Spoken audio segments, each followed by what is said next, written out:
കോൺഗ്രസിൽ മുഖ്യമന്ത്രി ചർച്ച വേണ്ട എന്ന ധാരണയ്ക്കിടെ പാണക്കാട് തങ്ങളുമായി എ.പി. അനിൽകുമാർ കൂടിക്കാഴ്ച നടത്തി. മുഖ്യമന്ത്രി ആരെന്നതിൽ ചർച്ച നടന്നില്ല എന്നും സൗഹൃദ സന്ദർശനമെന്നും കെ.സി. വേണുഗോപാലിന്റെ അടുത്ത അനുയായി കൂടിയായ അനിൽകുമാർ പറഞ്ഞു. ഒന്നുമില്ല. ഞാൻ ഏത് തെരഞ്ഞെടുപ്പ് സമയത്തും അല്ലാത്ത സമയത്തും പാണക്കാട് മുഹമ്മദ് അലി ശിഹാബ് തങ്ങളുള്ള കാലം മുതൽ തെരഞ്ഞെടുപ്പ് മത്സരിക്കുമ്പോഴും അത് കഴിഞ്ഞൊക്കെ പാണക്കാട് വരാറുണ്ട്. അതുകൊണ്ട് പൂർണ്ണമായും ഇതൊരു സൗഹൃദ സന്ദർശനം. രാഷ്ട്രീയമായിട്ടുള്ള ചർച്ചകളോ കാര്യങ്ങളോ ഇല്ല. മുഖ്യമന്ത്രി തീരുമാനങ്ങൾ കാര്യങ്ങളൊക്കെ അതൊക്കെ പാർട്ടിയുടെയൊക്കെ ഹൈക്കമാൻഡ് കാര്യങ്ങൾ എടുക്കേണ്ട തീരുമാനമാണ്. UDF 100 സീറ്റ് എന്നുള്ളത് നേരത്തെ ഞങ്ങളത് പഞ്ചായത്ത് ഇലക്ഷന് മുമ്പ് ആ ലക്ഷ്യം വെച്ചാണ് പോയത്. ആ ലക്ഷ്യത്തിൽ ഞങ്ങൾ എത്തും. അത് വോട്ടെണ്ണുമ്പോൾ ബോധ്യമാവും. മുഖ്യമന്ത്രി സ്ഥാനത്തെ ചൊല്ലി കോൺഗ്രസിൽ യാതൊരു തർക്കവുമില്ല എന്ന് മുസ്ലിം ലീഗ് ദേശീയ ജനറൽ സെക്രട്ടറി പി.കെ. കുഞ്ഞാലിക്കുട്ടിയും പ്രതികരിച്ചു. ഭൂരിപക്ഷം ലഭിക്കുമ്പോൾ കൃത്യസമയത്ത് തീരുമാനമുണ്ടാകും. എ.പി. അനിൽകുമാർ സാദിഖ് അലി തങ്ങളെ കണ്ടത് സ്ഥാനാർത്ഥി എന്ന നിലയിൽ ആണ് എന്നും കുഞ്ഞാലിക്കുട്ടി പറഞ്ഞു.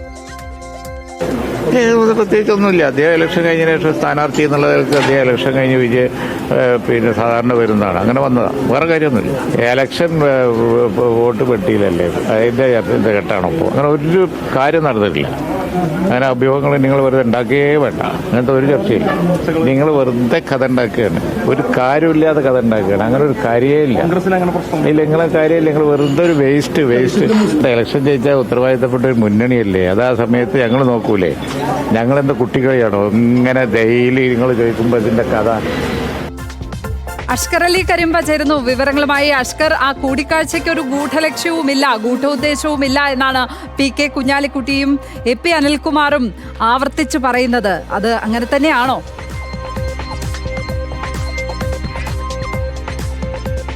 ലക്ഷ്മി പത്മ, നേതൃത്വം അങ്ങനെ വിശദീകരിക്കുമ്പോഴും അതിലൊരു അസ്വാഭാവികത നിലനിൽക്കുന്നു എന്നതാണ് നിലവിലെ സാഹചര്യത്തിൽ പറയേണ്ടി വരിക. പ്രത്യേകിച്ച് കോൺഗ്രസിലെ മുഖ്യമന്ത്രി ചർച്ച അതിരൂക്ഷമായി തന്നെ നിൽക്കുന്നു. അതിൽ കെ.സി. വേണുഗോപാൽ കേരളത്തിലെ മുഖ്യമന്ത്രിയായി UDF ഭരണം പിടിക്കുകയാണെങ്കിൽ കേരളത്തിലേക്ക് തിരിച്ചെത്തും, നൂലിൽ കെട്ടിയിറക്കിയ മുഖ്യമന്ത്രി തരത്തിൽ ആക്ഷേപങ്ങളടക്കം പ്രചരിക്കുന്ന ഒരു സാഹചര്യം ഉണ്ടാകുന്നു.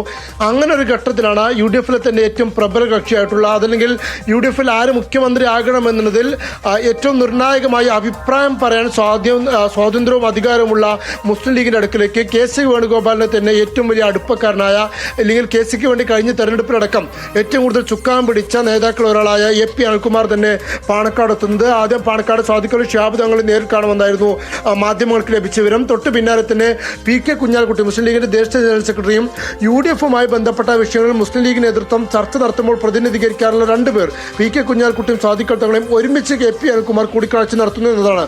പ്രത്യേകിച്ച് വിവാദങ്ങളുടെ സാഹചര്യത്തിൽ അതൊരു അസാധാരണത്വം നിലനിൽക്കുന്നു. ആ അസാധാരണത്വമാണ് വലിയ തോതിൽ രാഷ്ട്രീയ ചർച്ചകൾക്കും വഴിയൊരുക്കിയത്.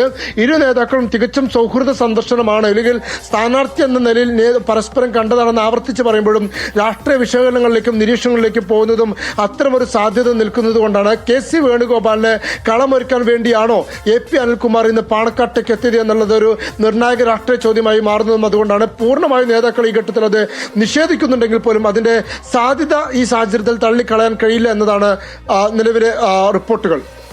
ലക്ഷ്മി പത്മ, കൂടിക്കാഴ്ചയിൽ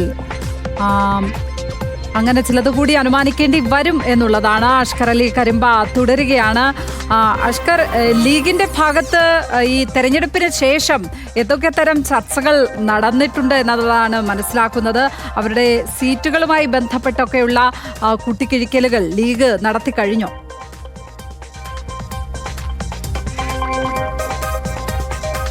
ലക്ഷ്മിപത്മ, വലിയ മുന്നേറ്റം ഇത്തവണ ഉണ്ടാക്കാൻ കഴിയുമെന്നുള്ള പ്രതീക്ഷയിലാണ് ഇപ്പോൾ മുസ്ലിം ലീഗ് നേതൃത്വമുള്ളത്. ചുരുങ്ങിയത് സംസ്ഥാനത്ത് 27 സീറ്റിൽ മത്സരിക്കുന്ന മുസ്ലിം ലീഗ് 20 സീറ്റ് എന്തായാലും ഉറപ്പിച്ച് പറയുന്നുണ്ട് മുസ്ലിം ലീഗ് നേതൃത്വം. അത് പക്ഷേ 22-23 സീറ്റ് വരെ ഉയർന്നേക്കാം എന്നുള്ള രീതിയിലേക്കാണ് മുസ്ലിം ലീഗിന്റെ കണക്കൂട്ടൽ. തരംഗം ഉണ്ടാവുകയാണെങ്കിൽ 22-23 സീറ്റ് മുസ്ലിം ലീഗ് പിടിക്കും. അതല്ലെങ്കിൽ പോലും 20 സീറ്റിൽ മുസ്ലിം ലീഗ് വിജയം ഉറപ്പിച്ച് കാണുന്നുണ്ട്. മലപ്പുറം ജില്ലയിൽ മുസ്ലിം ലീഗ് മത്സരിച്ച 12 സീറ്റ്, അതുപോലെ തന്നെ കാസർഗോഡ് മത്സരിച്ച 2 സീറ്റ്, പാലക്കാട്ട് മത്സരിച്ച 1 സീറ്റ്, അങ്ങനെ ആ സീറ്റുകളിലൊക്കെ തന്നെ പൂർണ്ണ വിജയം മുസ്ലിം ലീഗ് ഉറപ്പിച്ചു കഴിഞ്ഞിരിക്കുന്നു. കോഴിക്കോട് അതുപോലെ തന്നെ സിറ്റിംഗ് സീറ്റായിട്ടുള്ള കൊടുവള്ളിയും മുസ്ലിം ലീഗ് ഉറപ്പിച്ചു കഴിഞ്ഞിട്ടുണ്ട്. അതിന് പുറത്തേക്ക് ശക്തമായ മത്സരങ്ങൾ പല മണ്ഡലങ്ങളിലും നടക്കുന്നെന്നാണ് മുസ്ലിം ലീഗിന്റെ നിരീക്ഷണം. അതിൽ തിരുവമ്പാടിയും കോഴിക്കോട് സൗത്തും കുറ്റ്യാടിയും അടക്കം വലിയ പ്രതീക്ഷയാണ് മുസ്ലിം ലീഗ് വെച്ച് പുലർത്തുന്നത്. അതുപോലെ തന്നെ അഴീക്കോട്, കണ്ണൂർ ജില്ലയിൽ അഴീക്കോടും വലിയ പ്രതീക്ഷ വെച്ച് പുലർത്തുന്നു. കൂത്തുപറമ്പും പേരാമ്പ്രയും ശക്തമായ മത്സരം കാഴ്ചവെക്കാൻ കഴിഞ്ഞിട്ടുണ്ട്. ഒരുപക്ഷെ തരംഗമുണ്ടായാൽ ആ മണ്ഡലങ്ങളിലും അട്ടിമറി നടന്നാൽ അത്ഭുതപ്പെടേണ്ടതില്ല എന്നാണ് ലീഗ് നേതൃത്വം വിശദീകരിക്കുന്നത്. ഗുരുവായൂരിൽ, തൃശ്ശൂരിലേക്ക് കടന്നാൽ ഗുരുവായൂർ വലിയ വിജയപ്രതീക്ഷയിലേക്ക് മുസ്ലിം ലീഗ് എത്തിയിരിക്കുന്നു. അവിടുത്തെ മണ്ഡലം കമ്മിറ്റികൾ നൽകിയ കണക്കുകളൊക്കെ തന്നെ ഗുരുവായൂരിൽ ഒരു അട്ടിമറിയാണ് ഇത്തവണ മുസ്ലിം ലീഗ് നേതൃത്വം കണക്കൂട്ടുന്നത്. എന്നാൽ പുനലൂരും ചേലക്കരയും വലിയ അട്ടിമറിയോ അല്ലെങ്കിൽ ഭൂരിപക്ഷത്തിലെ വ്യത്യാസത്തിനപ്പുറത്തേക്ക് ഒന്നും തന്നെ മുസ്ലിം ലീഗ് നേതൃത്വം പ്രതീക്ഷിക്കുന്നുമില്ല. നിലവിലെ സാഹചര്യത്തിൽ 27 സീറ്റിൽ 20 സീറ്റ് ഉറപ്പിച്ച് പറയുന്നു. അത് 22, 23 സീറ്റ് വരെ ആകാം. ഇനി മലപ്പുറം ജില്ലയിലേക്ക് സീറ്റുകളിലേക്ക് എണ്ണത്ത് വരികയാണെങ്കിൽ കഴിഞ്ഞ തവണ നഷ്ടമായ താനൂർ ഇത്തവണ തിരിച്ചു പിടിക്കും. അതിനും അപ്പുറത്തേക്ക് പി കെ കുഞ്ഞാലിക്കുട്ടിയടക്കം 1,00,000 വോട്ടിന്റെ ഭൂരിപക്ഷം നേടുമെന്നാണ് ഇന്നലെ ചേർന്ന ജില്ലാ പ്രവർത്തക സമിതി യോഗത്തിന്റെ വിലയിരുത്തൽ. മറ്റ് മണ്ഡലങ്ങളിലേക്ക് പരിശോധിക്കുകയാണെങ്കിലും ഏറനാട്, കൊണ്ടോട്ടി, തിരൂരങ്ങാടി ഉൾപ്പെടെയുള്ള മണ്ഡലങ്ങളിലൊക്കെ തന്നെ, വള്ളിക്കുന്ന് ഉൾപ്പെടെയുള്ള മണ്ഡലങ്ങളിൽ 25,000-ന്റെയും 30,000-ന്റെയും മുകളിൽ ഭൂരിപക്ഷത്തിൽ, മൃഗീയമായ ഭൂരിപക്ഷത്തിൽ മുസ്ലിം ലീഗിന്റെ സ്ഥാനാർത്ഥികൾ വിജയിച്ചു കയറുമെന്നാണ് ലീഗ് നേതൃത്വം കണക്കൂട്ടുന്നത്. കഴിഞ്ഞ തവണ വെറും 38 വോട്ടിന് വിജയിച്ച നജീബ് കാന്തറും ഇത്തവണ പെരിന്തൽമണ്ണയിൽ 5 അക്ക ഭൂരിപക്ഷത്തിന്, അഥവാ 10,000 വോട്ടിന്റെ ഭൂരിപക്ഷത്തിലെങ്കിലും വിജയിച്ചു കയറും. വലിയ വിമത സ്ഥാനാർത്ഥിത്വം കൊണ്ട് ശ്രദ്ധേയമായി പിടിച്ചുപറ്റിയ മങ്കട മണ്ഡലമാണെങ്കിൽ പോലും കഴിഞ്ഞ തവണ മഞ്ഞളാംകുഴി അരിക്കുണ്ടായിരുന്ന 6,000 ചില്ലാനും ഭൂരിപക്ഷം ഇത്തവണ ഇരട്ടിയായി 12,000-ലധികം വോട്ടുകൾ ഭൂരിപക്ഷത്തിൽ വിജയിക്കുമെന്നാണ് പ്രവർത്തക സമിതി കണക്കൂട്ടിയിരിക്കുന്നത്. പക്ഷേ ഭൂരിപക്ഷത്തിൽ ഇടിവുണ്ടാവുക വേങ്ങരയിലായിരിക്കുമെന്നതാണ് ലീഗ് നേതൃത്വത്തിന്റെ വിലയിരുത്തൽ. കഴിഞ്ഞ തവണ പി കെ കുഞ്ഞാലിക്കുട്ടി മത്സരിച്ചപ്പോൾ 30,000-ലധികം 32,000-ലധികം വോട്ടുകൾ ഭൂരിപക്ഷം ഉണ്ടായിരുന്നു. ഇത്തവണ അത് ഒരുപക്ഷെ നേരിയ ഇടിവ് സംഭവിച്ചേക്കാം. എന്നിരുന്നാലും വലിയ ഭൂരിപക്ഷത്തിൽ തന്നെ കെ എം ഷാജി വിജയിക്കും. അതിൽ വലിയ അട്ടിമറി ഒന്നും തന്നെ ലീഗ് കാണുന്നില്ല. മലപ്പുറം ജില്ലയിൽ 16 സീറ്റ് നേടാനുള്ള സാഹചര്യം. കരിമ്പയാണ് വിവരങ്ങൾ പങ്കുവച്ചത്. ലീഗ് വലിയ ആത്മവിശ്വാസത്തിൽ തന്നെയാണ് ഉള്ളത് പോളിംഗിന് ശേഷം.